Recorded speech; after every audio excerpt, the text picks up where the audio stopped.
As spring approaches, more and more people are considering home repairs or renovations. When choosing a contractor or repair service, you will often receive a quote or estimate for the cost of the work to be done. But how accurate are these estimates, and what happens if the costs run significantly higher? Joining me to discuss this is Carla Laird of the Better Business Bureau. How many estimates should a homeowner be getting before deciding who to go with? Yes, as a starting point, BBB always recommends that you get at least 3 estimates before you start a project. It allows you to compare apples to apples to see what other people are considering when they're doing a specific job or the same job that you're offering or trying to get done. And so it gets you a sense of what other things you want to be considering, just in case there's something on one estimate that's not on another.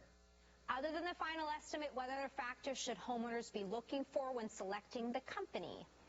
Yes, so when you're selecting the company that you might potentially be working with, experience is always a plus. You want a company that has been through it all, knows how these things work, and then would also be able to better handle a project of that magnitude depending on how big of a project it's going to be. Other things you want to be considering is what has their experience been like in the marketplace, or what do other consumers have to say about them. So if possible, before you make any decisions, check bbb.org to look at that company's business profile, see what their rating is like, see what consumer reviews have been like, and if there have been complaints about their service, it's good to see what these complaints are and how they've handled them, because that gives you a good indication of how they'll handle problems if you have any with them when that time comes. And what are some red flags people should look out for around estimates? So when it comes to selecting an estimate, you want to make sure that it's as detailed as possible. So you want an estimate that's outlining the full details of the job, that's giving you point by point, play by play on the materials and the cost for the materials. And if you're not seeing those kind of details, that is a huge red flag, because it means that there are details missing and it will impact the budget. Other red flags you want to be looking out for are just details about the company itself. Every estimate has contact information.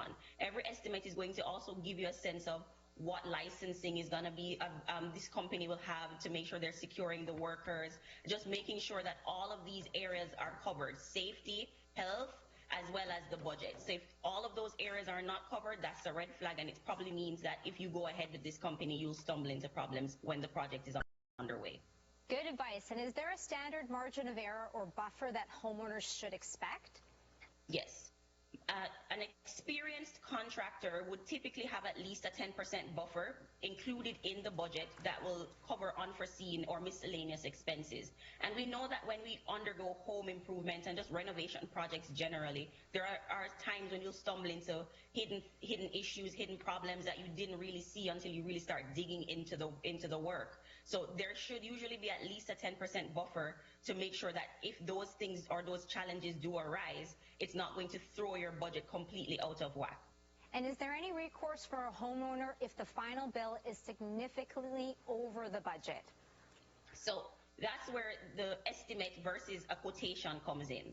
A quotation is an exact amount that the consumer can put pen to paper and know that this is what they're going to be expected to provide to pay for this service. The estimate is really an educated guess of what the project is going to be. So if at the end of it you are seeing where the estimate far exceeds the project, then you would definitely need to get some mediation advice or even reach out to BBB to navigate that process with you. And if it's a case where the quotation is significantly above what was expected, then that's a different situation, because because of a quotation, you have to be held to that amount. Great advice for home repairs and renovations. Thank you so much, Carla. Thank you for having me. Yvonne Schell for Open House.